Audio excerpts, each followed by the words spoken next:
کے پیارے دیوانوں، آپ اندازہ کریں کہ ایک انسان، ایک مسلمان دوسرے مسلمان کی قبر پر مٹی ڈال رہا ہے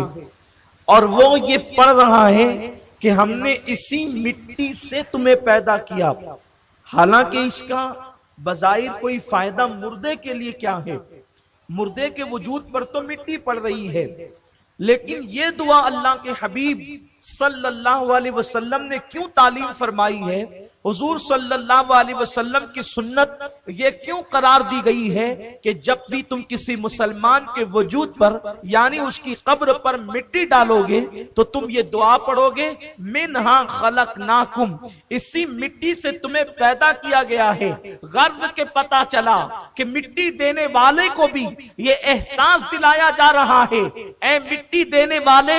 آج تو کسی کو مٹی دے رہا ہے، کل تجھے بھی کوئی مٹی دے گا، اس لیے تو اپنے آپ پر، اپنی جوانی پر، اپنی زندگی پر، اپنی دولت پر، اپنی قوت پر بھروسہ کر کے غرور و تکبر نہ کرنا،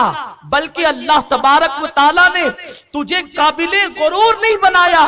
غرور کے لائق تو اسی کی ذات ہے جو وحدہ لا شریک ہے، جس نے لوگوں کو تخت و تاج عطا کیے، جس نے لوگوں کو زندگی عطا کی، جس نے لوگوں کو مال و دولت عطا کی، جس نے لوگوں کو عزت و شہرت عطا کی، جس نے لوگوں کو جاہ و حشم عطا کیا۔ اے انسان، تو تکبر نہ کرنا، تو غرور نہ کرنا، نہ جوانی کی بنیاد پر، نہ دولت کی بنیاد پر، نہ علم کی بنیاد پر، نہ عزت کی بنیاد پر، نہ شہرت کی بنیاد پر، اس لیے کہ تجھے غرور و تکبر کرنے کا حق کیا ہے؟ اس لیے کہ اللہ نے تجھے مٹی سے پیدا کیا ہے۔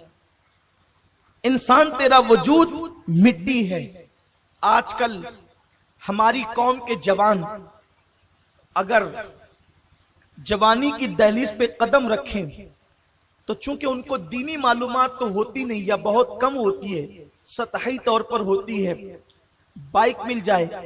قیمتی موبائل مل جائے، تھوڑی سی دولت مل جائے تو ہمارے جوان اپنے آپے میں نہیں رہتے، وہ آپے سے باہر ہو جاتے ہیں، اور جب بائک پر بیٹھتے ہیں تو ان کو یوں لگتا ہے بائک پر بیٹھ کر جیسے وہ بائک پر نہیں بیٹھے، وہ کسی براق پر بیٹھے ہوں، اور وہ زمین پہ نہیں چل رہے ہیں بلکہ وہ آسمان پہ اڑ رہے ہوں۔ میرے پیارے آقا صلی اللہ تعالیٰ علیہ وسلم کے پیارے دیوانوں، اللہ کا قرآن ہمیں یہ پیغام دے رہا ہے کہ کسی چیز پہ تکبر نہ کرو، کسی چیز پہ غرور نہ کرو۔ اللہ نے تمہیں مٹی سے پیدا کیا۔ حجت الاسلام امام غزالی رحمت اللہ تعالیٰ علیہ ارشاد فرماتے ہیں کہ میرے استاد یعنی امام محمد غزالی کے استاد، سوچو امام غزالی اتنے بڑے بزرگ ہیں تو ان کے استاد کتنے بڑے بزرگ ہوں گے؟ تو امام غزالی رحمت اللہ تعالیٰ علیہ فرماتے ہیں کہ میرے استاد ایک راستے سے تشریف لے جا رہے تھے تو آپ نے کیا دیکھا کہ ایک نوجوان ہے جو سینہ تان کر اکڑ کر چل رہا ہے۔ اس کو اکڑ کر چلتے ہوئے دیکھ کر، اس لیے کہ اللہ کو اکڑ کر کے چلنا گوارا نہیں ہے، کیونکہ میرا رب فرماتا ہے اے زمین پہ اکڑ کر چلنے والے، تو زمین کو چیر نہیں دے گا۔ آج کل نوجوان چھوکروں کا حال یہ ہے، نوجوانوں کی کیفیت یہ ہے کہ اگر ان کی باڈی مضبوط ہو، جسم خوبصورت اور موٹا ہو تو وہ بٹن کھول کر کے پورے محلے کی گلیوں میں سینہ تان کر کے چلتے ہیں۔